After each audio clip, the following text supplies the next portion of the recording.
community of people dedicated to using spiritual and practical principles to create lives we want to live. And Northern Lights Center for Spiritual Living offers practical and spiritual tools to make positive changes in our lives. And our promise is to reveal, inspire, uplift, celebrate, and magnify your greatness. We acknowledge our presence here on the traditional and unceded lands and waters of the first people of Seattle, the Duwamish and coastal Salish peoples. These people are still here, and we join with them in how they continue to honor and bring to light their ancient heritage. We seek to resist the erasure of Indigenous peoples and histories as we work towards honoring and inviting the truth. In a similar fashion, we acknowledge how the labor of enslaved Africans and their descendants, all who suffered the horrors of transatlantic trafficking, chattel slavery, and Jim Crow, brought about so much of what we know in this country today, its culture, economic growth, and development throughout history and across time. We also name the Asian and Chicano people who toiled with little recognition. We are indebted to their labors and sacrifices, and we must acknowledge the tremors of that violence throughout the generations and resulting impacts that can still be felt and witnessed today. Please join me for our opening song, I Woke Up This Morning.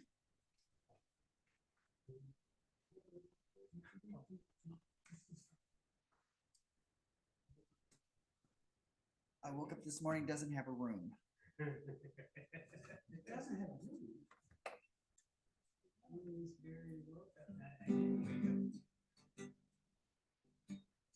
I woke up this morning with my mind stayed on spirit. Well, I woke up this morning with my mind stayed on spirit.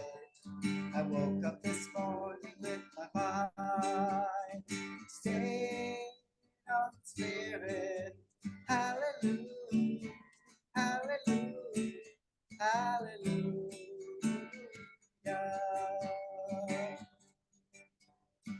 Walking and talking with my mind, staying on the spirit. Well, I'm walking and talking with my mind, staying on the spirit. Walking and talking with my mind, staying on the spirit. Hallelujah, hallelujah, hallelujah.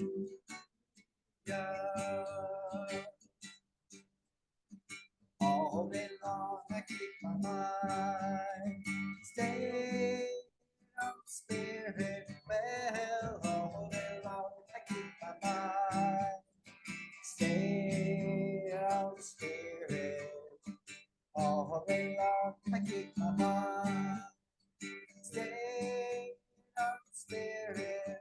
Hallelujah, hallelujah, hallelujah.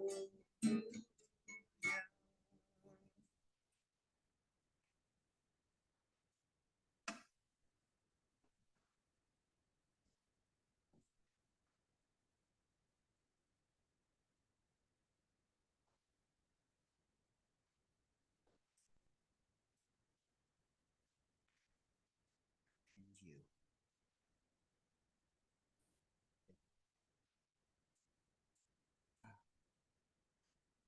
Good morning.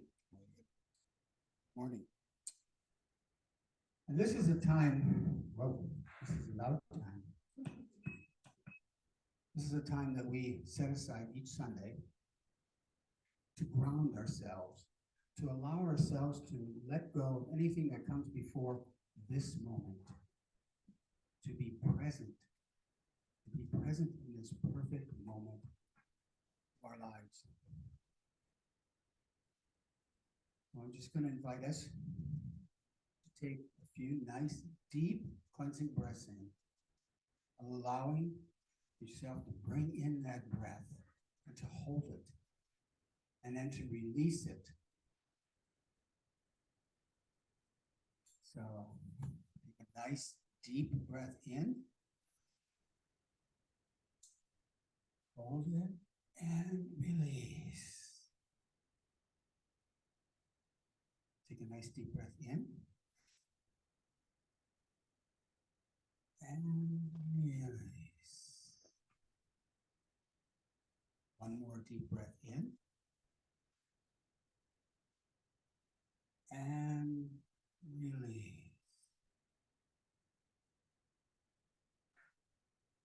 This morning for our meditation, I'm going to share a singing bowl. I just invite us to close our eyes, to allow ourselves to just let it speak to us. Allow the tones and vibrations to touch you in whatever way you need them to be touched. You need to be touched.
just invite you to take a couple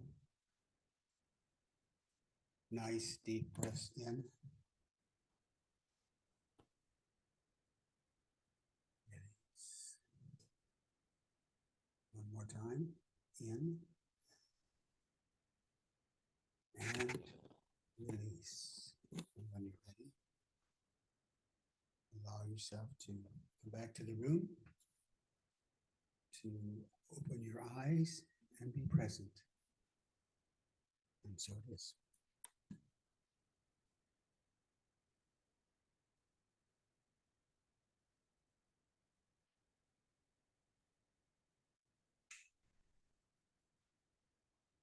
And now we shall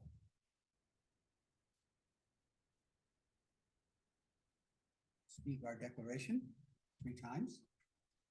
We are an expanding and a loving community working in a field of infinite potential. We are an expanding and loving community working in a field of infinite potential. One more time. We are an expanding and loving community working in a field of infinite potential. And so it is. Okay, our reading for today comes from an article by Kevin Thompson, and it's called Picking a Hill on Which to Die. Last night, Silas didn't like the chicken his mother cooked for him. It was grilled, he wanted fried. Jenny told Silas to eat his dinner. Silas boldly proclaimed, "I will not eat more than 3 bites of chicken." I turned to him and said, "I'll bet that you do." And with that, give and take, battle lines were drawn. It's fascinating. It's a fascinating thing played out at family dinner tables, high government negotiations, and everywhere in between. As soon as one person draws a line in the sand, others are tempted to test their resolve. Sometimes it is for good reasons, but many times it's out of sport. I often tell young leaders, be careful about drawing a line in the sand because as soon as you do, someone will test you. And generally speaking, the hill you claim you are willing to die on is not important enough for the fight. I've heard young managers say, "I'll never run that report. It's a waste of time." Really? You would sacrifice your career over a report? I've heard young pastors say, "I'll never pastor a church that still has a midweek service." Really? You would lose an opportunity to lead just because you want Wednesday night off? I've heard a 7-year-old say, "I'll never eat more than 3 bites of chicken." And really, would you lose your privileges of electronics and late bedtime over a bite of chicken? It feels courageous to be bold, to boldly announce where you draw the line. It gives a sense of weight and power. Yet, we are fools if we quickly draw our battle lines because most fights in life simply aren't worth it, especially fights which can be avoided. I'm not sure what it is within humanity that causes us to force the hand of someone who flippantly declares on which hill they are willing to die. But I noticed a tendency in myself and others. Maybe we like to see people fail. Maybe we like to test people's resolve. Maybe we just want some distraction from our lives. No matter what the reason, it is a real threat to us all. When lines are drawn, people are pushed toward those lines. And in most cases, we are creating fights, not eliminating them. Whenever we boldly announce upon which hill we will die. But on occasion, lines must be drawn. While the hills are fewer than we think, there are certain hills upon which we should be willing to die. We should consider them, study them, name them, and privately keep them to ourselves until the moment comes in which we need to make them known. We shouldn't foolishly announce them to everyone. We shouldn't carelessly pick hills which really don't matter. We don't take the matter lightly. However, there should be clear lines which we will not cross at work, with family, in personal lives, and at play. Even when we can't win, there are some battles worth fighting. We must choose them carefully, but we must have the courage to face those fights when they are pressed upon us. My fear is that our culture is quickly becoming one in which some people are too willing to fight every issue while others aren't willing to fight any. We must find a middle ground. Not every battle is worth fighting. Not every hill is worth dying on. And we certainly shouldn't give the appearance of false bravery by foolishly claiming we are willing to die on a hill which is not worth our lives. But other battles need to be fought. We must be willing to sacrifice our incomes, careers, and even our lives for important issues. Our country was formed by brave men and women willing to give of themselves for the freedom of others. I am of faith in which every day men and women around the world would rather give up their lives than denounce their beliefs. We need leaders who show an equal courage. We need politicians who would rather lose elections than sacrifice their principles. We need pastors who would rather lose their congregation than water down their message. We need business owners who would rather lose their customers than their character. And we need leaders who know upon which hill they are willing to die. Silas ate more than 3 pieces of chicken that night. He did so because he needed to be reminded that at our dinner table, he is not in charge. He needed to understand that bombastic words are not always brave words. Sometimes they are foolish words. I need to remember the same lesson. The world needs leaders. Don't foolishly fight every fight today, but do have the courage to fight every fight which deserves to be fought. And so this.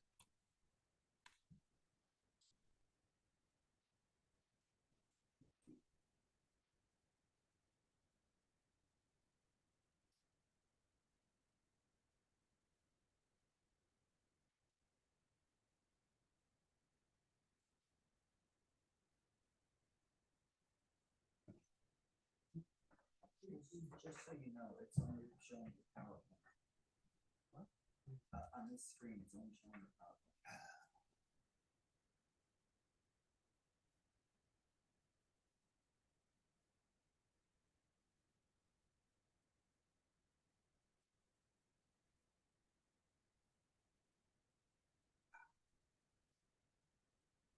Now? Now it's showing.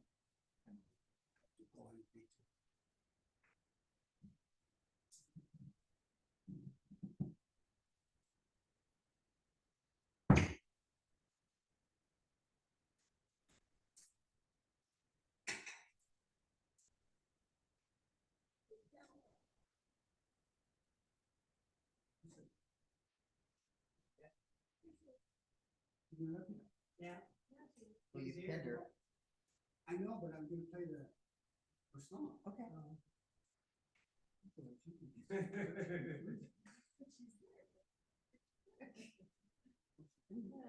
could be there and music at the same time.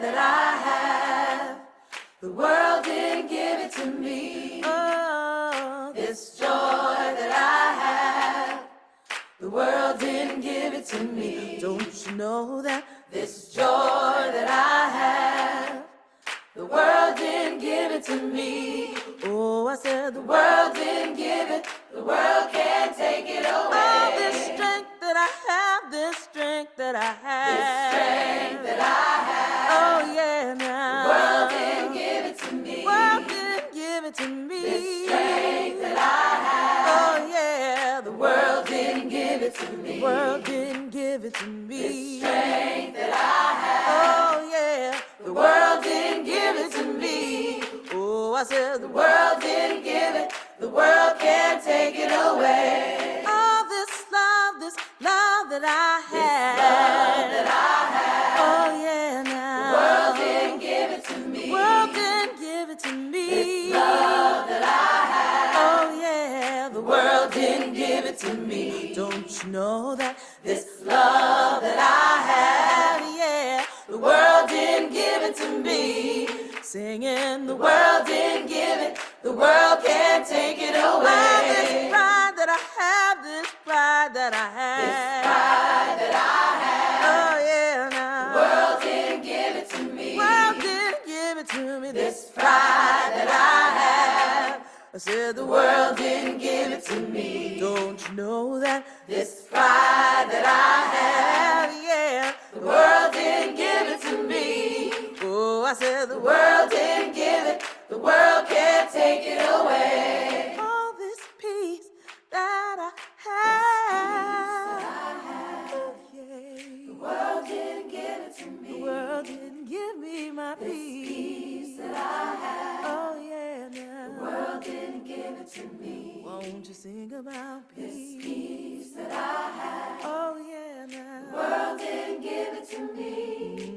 I said the world didn't give it, the world can't take it away. All this joy that I have, this joy that I have. This joy that I have. Oh, yeah, now, the world didn't give it to me. The world didn't give it to me. This joy that I have. I said the world didn't give it to me. Don't you know that this joy that I have, the world didn't give it to me. Oh, I said the world didn't give it, the world can't take it away. The world didn't give it and the world can't take it away. The world didn't give it, the world can't take it away. The world didn't give it and the world can't take it away. The world didn't give it, the world can't take it away. The world didn't give it and the world can't take it away. The world didn't give it, the world can't take it away.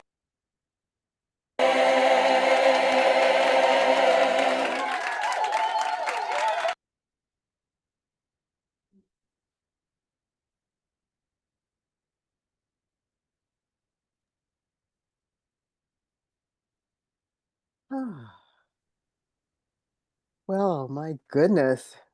That's one of my favorite songs from East Bay. Can everybody hear me? I'm not sure. Can you hear me? Thank you. And Reverend Michael, okay, I'm going to confess. So you peeped my whole talk. The entire talk.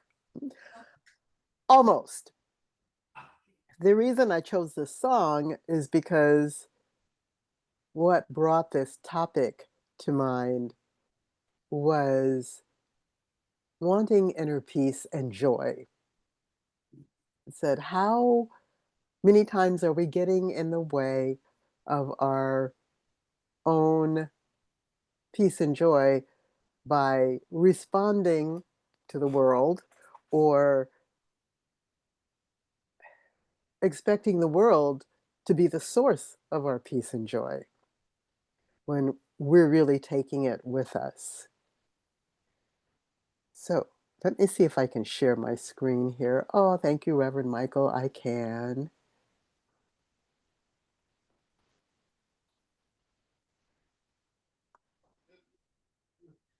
So this is the title of Give Them the Pickle came from a customer service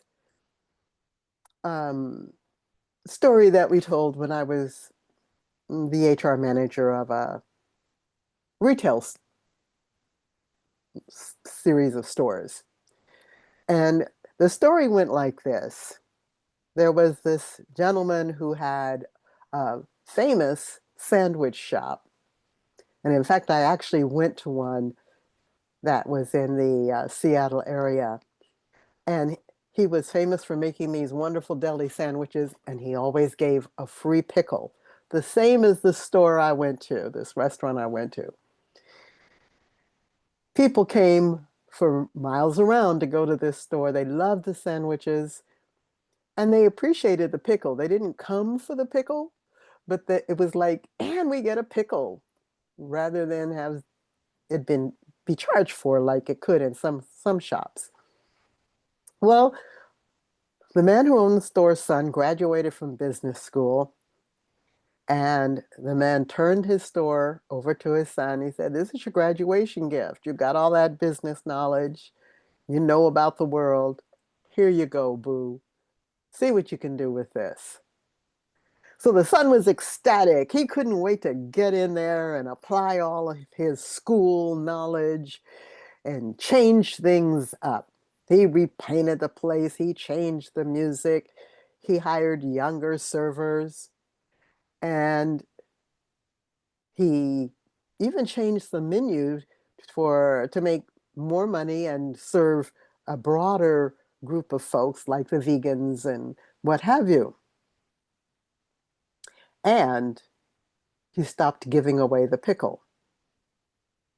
For those who didn't know the history of the store, they came, they were happy. For those who had come because they loved the store, they loved the menu, and they loved the pickle, they stopped coming. When they started being charged for the pickle, it just changed everything for them. It was just one too many changes. So one of these people saw the original owner of the store and said, "Hey man, you know what your son did?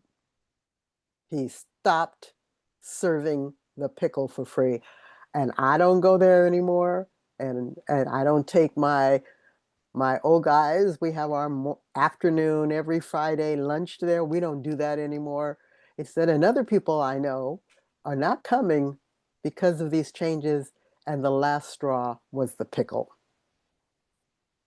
So the father went back and asked the son how things are going. The son said, "Actually, pretty well. We've picked up some new folks." He said, "I confess we've lost a lot of the old ones, and that's put a little dent in our profit margin. I thought they'd stay when we made the changes, but evidently they don't like mushroom sandwiches." So he says, "But you know, it's going okay. It'll pick up." And then the father told him about the guy who said, "We're not coming back because you're charging for the pickle." And the son said, "But a pickle, that's not, how could they consider that a reason to give up our store? I still have a lot of your menu. I don't understand." And the father said, "Son, you don't have to understand. Just give them the pickle." So I loved that. I'll unshare here. I love that story because I thought it says so much about how we can get in our own way over stuff we don't have to get in our own way about. And Reverend Michael's reading really put some meat to this idea of giving them the pickle. We are so divided in this country now. And we're not just politically divided, we're divided in our families, we're divided among our friends. We'll get stuck on our point of view and really believe that our point of view is the point of view and everybody else's point of view is wrong. Remember the day when you had the right to think what you wanted to think? Yeah, well, that day's gone. So this give 'em the pickle, which has stuck with me for over 20 years, always comes to mind when I find myself arguing with someone. And it's a practice. And it has the potential, if we figure out when to give them that pickle, it has the potential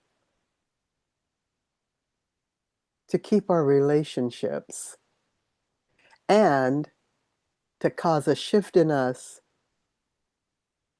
that keeps our joy close by. Now, you know the universe was paying attention to what I'm saying today, so it gave me a little opportunity yesterday. I was talking to a dear friend who loves to be right and who actually likes to be bigger and better and whatever than other folks. She's got like diamonds all over her wedding ring. I have a little tiny diamond in here. She's got just, you wouldn't miss them if you were farsighted and couldn't see things up close. And I was telling her about a colleague of mine that used to work for me and then went on to work for, I guess I'll leave the key names out, a very big deal person that the world knew of. She became his executive assistant.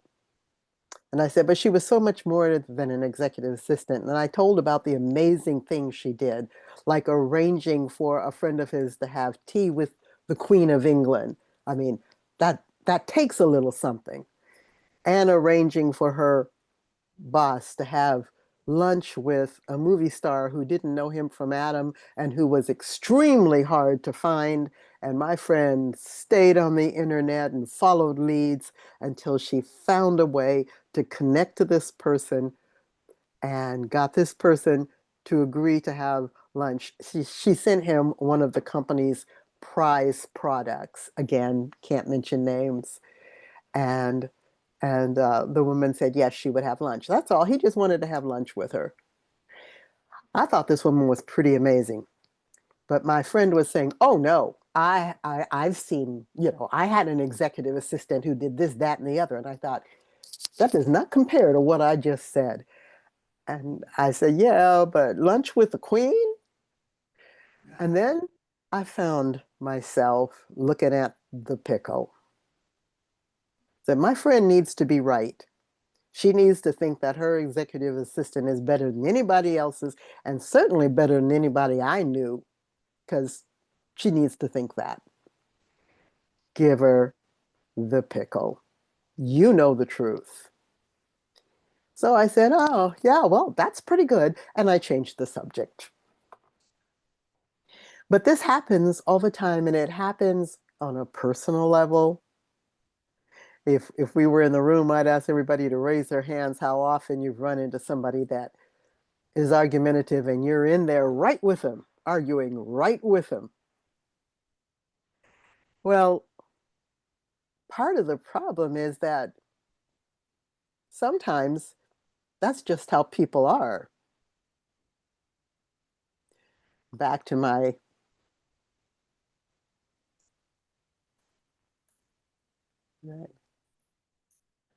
yeah, there we go. It's working. Some people just have to fight. That's just who they are and that's what they do. They just, it's automatic that they will argue. And when I run into those people, I'm the person leaning back out of the reach of the kick. I am the flight person. I don't like fighting. I will fight if I have to, but I don't like it. And when I moved to New York, I found people by nature were just fighters. Everybody sort of like had their hands up, ready to fight about anything all the time and argue and push. And I didn't want to become like them. I did learn how to duck and weave to avoid the fights. And I came up in a family where gotta fight was the norm. My cousin said, oh yes, well, we just had a lot of strong-willed women. Oh, we did. And you put those women in the room and it was quite the show. And the person with the loudest voice and the most energy would win, although it would be hard to tell what a win was. I think she would just tire everybody out, but they could go for a while. I would tell people I'm the quiet one in the family because I didn't have the voice or the stamina to stay in and argue to this very day with the argumentative people in the family. I finally decided I say what I need to say once and then I'm done and they can have it. But for some folks, it's just something they've got to do. It's who they are and it's what they do. And then there are those who have to be right. Oh my God. The universe has given me lots and lots of workshops with people who have to be right. When I say workshops, I mean I get these opportunities to say, oh, you might be right. I found one technique with people who have to fight or people who have to be right by mind control, where when you're stuck with them, when you live with them, when you work for them, it's not like you pass them in a party or on the street and you can get away with them. You're stuck with them. Silva Mind Control taught a visualization process. Now, visualization is different from visualizing. I'm sorry, they taught visualizing, not visual, whatever. What they taught was imagine how you want it to be. Imagine yourself in the situation being the way you want it to be over and over again. So you're not reaching out into the ether saying, what is the vision for me? You have the vision. Now you want it to be concrete. And I did this with one boss who loved to fight and also had to be right. So it was a double deal there. And I imagined myself not responding to the triggers that went down the path of a fight with her, because it's really not that healthy to fight with your boss when they write your performance review and determine how many raises you'll get. So I didn't want to fight with her, but I also didn't always want to roll over. Reverend Michael mentioned that in his reading. There are times when this is a hill you want to take, but there are an awful lot of times where that's not the hill you want to take or die on or try to take. It's just not worth it. So I imagine myself not responding to the triggers. This particular boss of mine knew me. We'd been good friends before she became my boss. And she knew my triggers. She knew my secrets. She knew my soft spots. So I had to work on disconnecting myself from those triggers. A lot of times when we immediately fight back, we've been triggered and we're on automatic. And we just go for it without thinking, hold up, wait a minute, do I really need to go here? Is it that important? What's it gonna matter in 5 years? Next year? Next month? And that's when we can step back and give them the pickle. With this boss, the first time I tried it, she actually had a physical reaction to my not reacting to her poke. So she's like, oh, I must not have poked hard enough. And she poked me again verbally and again. And I managed to hang in there without reacting, without fighting back. And it was hard. It was extremely uncomfortable. But the next time she had me in her office and she wanted me to agree or fight with her about something and I didn't do it, she ran out of steam after a few pokes. And then we got together and we just worked things through. We didn't have to fight them through. I was so thankful for Silva Mind Control.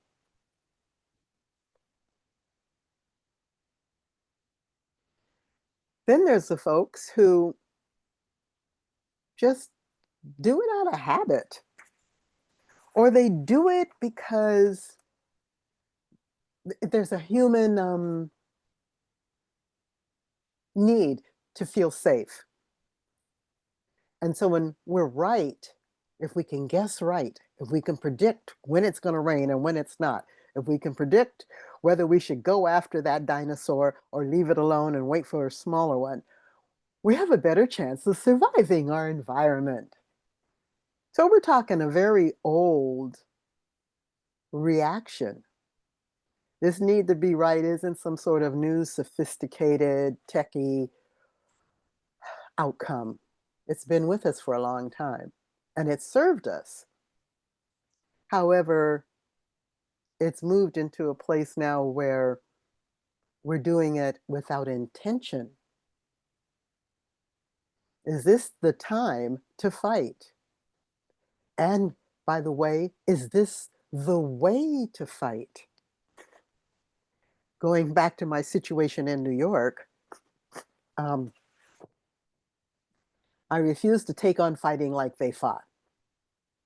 But I realized I did have to resist. And so I finally learned how to get a New Yorker to hear me. They would be saying, I want to take you out. I'm going to have dinner with you and you're going to go out with me and blah, blah, blah. And this was on the airplane when I was a flight attendant. And I would say, well, no, thank you. No, thank you. And then finally, I learned when I met these folks, I look them in the eye and I say, I know I'm not from New York. I don't have a New York accent. And I know I look a bit like a bit of fluff. But trust me, when I say no, I mean no. That was all it took. That was all it took. They recognized standing in my power. So in some situations where it's going the way it's going, you may have to choose to stand in your power and not hit him in the nose like you perhaps would like to, but just say, this is my point of view. This is where I'm coming from. You have yours. I have mine. Why don't we talk about something else? This can be very helpful. So,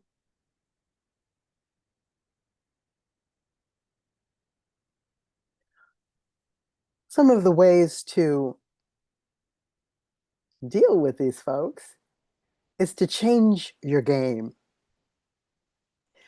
Again, a trigger can make you automatically respond, automatically want to fight back. Just like when my friend was saying, oh, well, my executive assistant, she did this and she did that. And I'm like, no, I'm talking about someone who worked on an almost global level. And then I thought, first of all, I'm not even in touch with that person anymore. I haven't been in touch with her for over 25 years. Secondly, who cares if my friend here agrees with me about that executive assistant?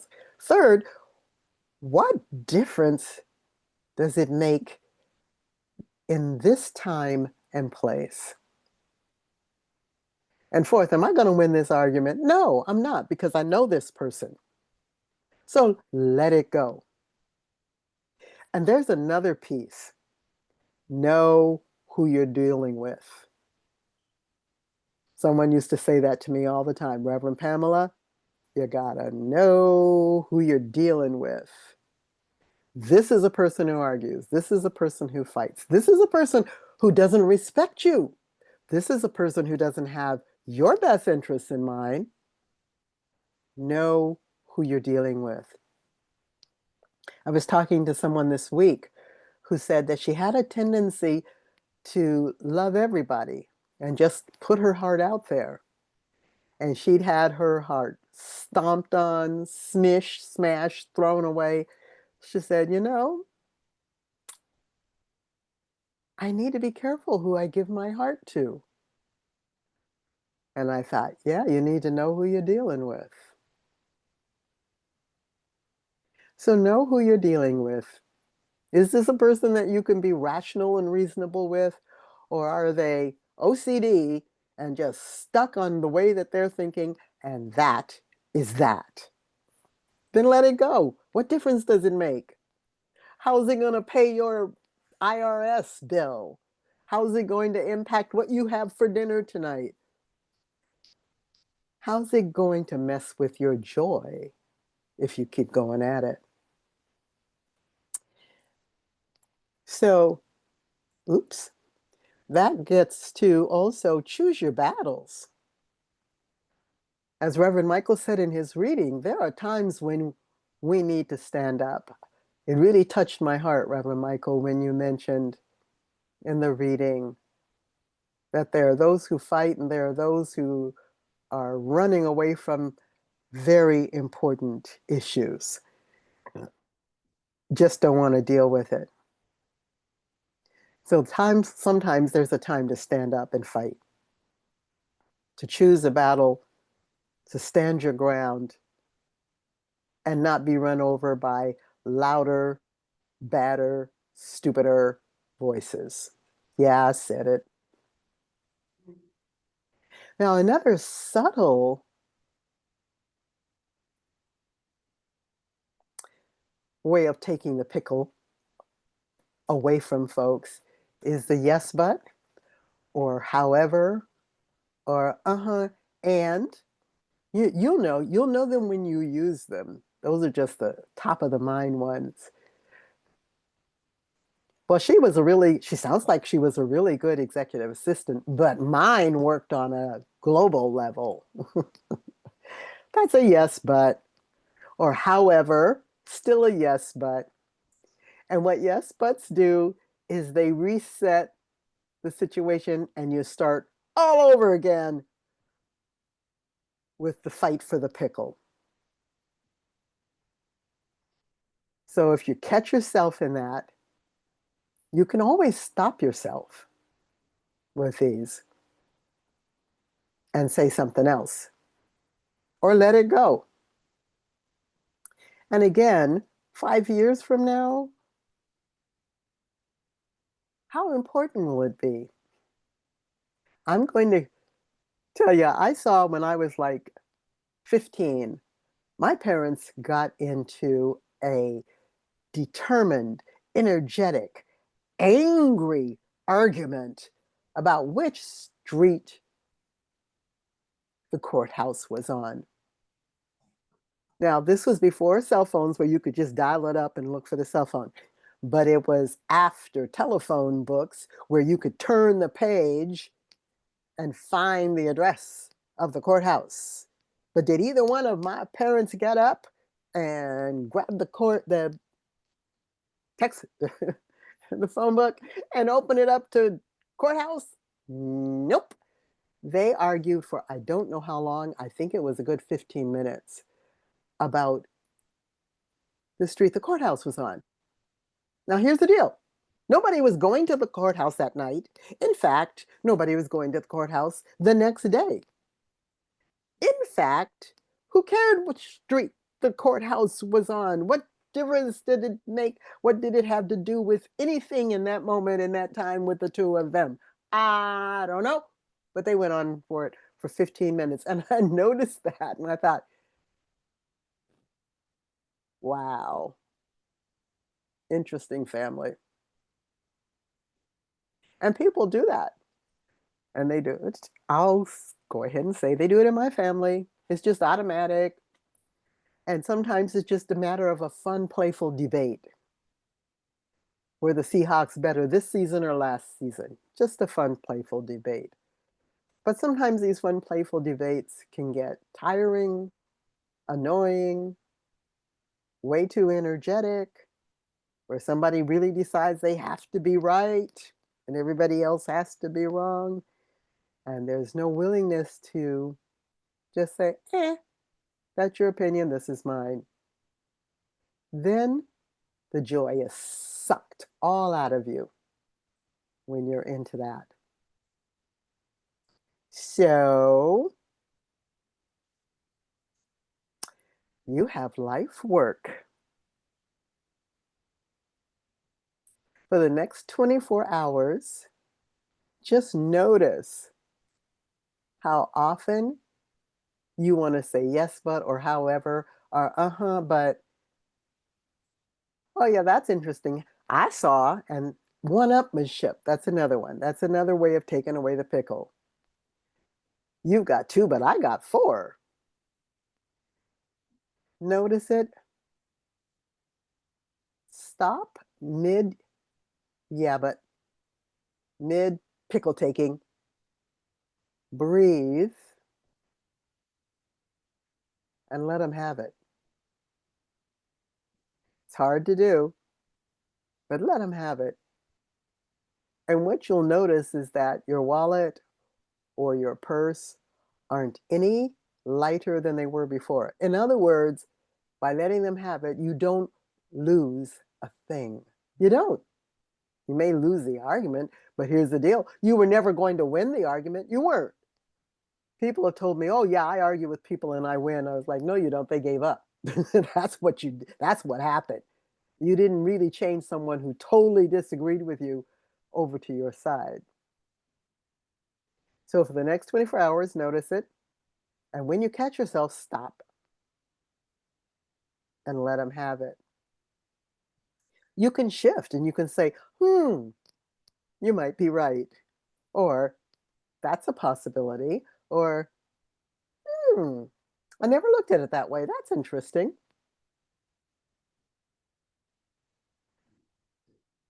It moves the energy. And one of the things that is really in tatters these days is relationships. Different politics have torn families apart, have torn partners apart, have torn companies apart. Being able to at least allow another point of view is important, even though you actually might be right. So notice the shift in yourself after you've done this a few times, because the first time is going to be decidedly uncomfortable. Notice the shift. And also know that the universe will continue to offer you opportunities to practice this. What we do in one place, we do in another. So if we can back off just a little bit on our need to be right, our need to argue, our need to be safe, our need to think better of ourselves versus somebody else, if we can back off of it just a little and allow, we've got a better chance of embracing the joy that life brings to us. So thank you all for being here today. Send me a note and let me know how it goes. I trust that all of you will give it a try. And with that, can we have our closing song, Reverend Michael?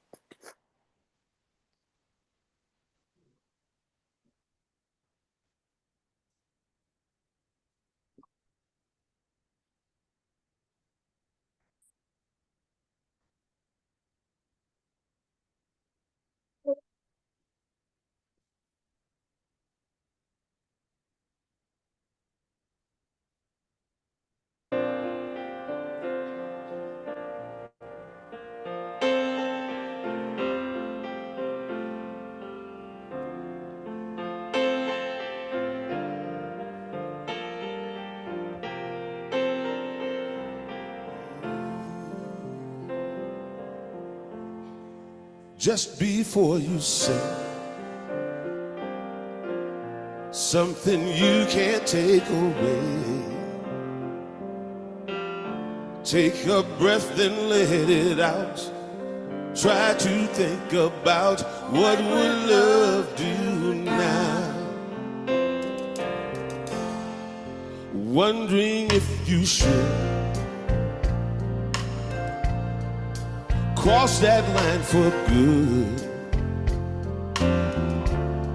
Whatever you decide, ask yourself from inside, what would love do now? Everything is either an act of love or a cry for love. That's why for love we try for love. In the end, that's all we know that's real. Whether right or wrong doesn't matter, just as long as you let your heart decide. Ask yourself from inside, what will love do now? Everything is either an act of love or a cry for love. That's why for love we die for love. In the end, that's all we know that's real. Whether right or wrong doesn't matter, just as long as you let your heart decide. Ask yourself from inside, what will love do? Sing it from inside with me, y'all. What will love do now? Let me hear you sing it, people.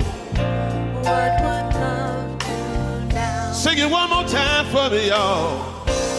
What would love Do now. Thank you.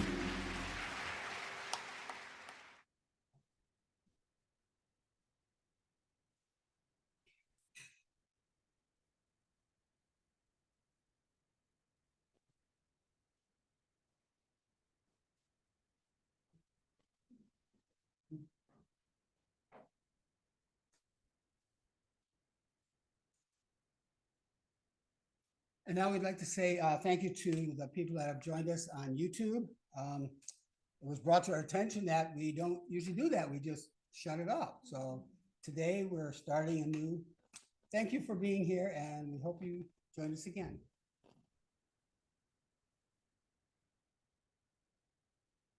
Okay, so now, just a moment here. I have to go into my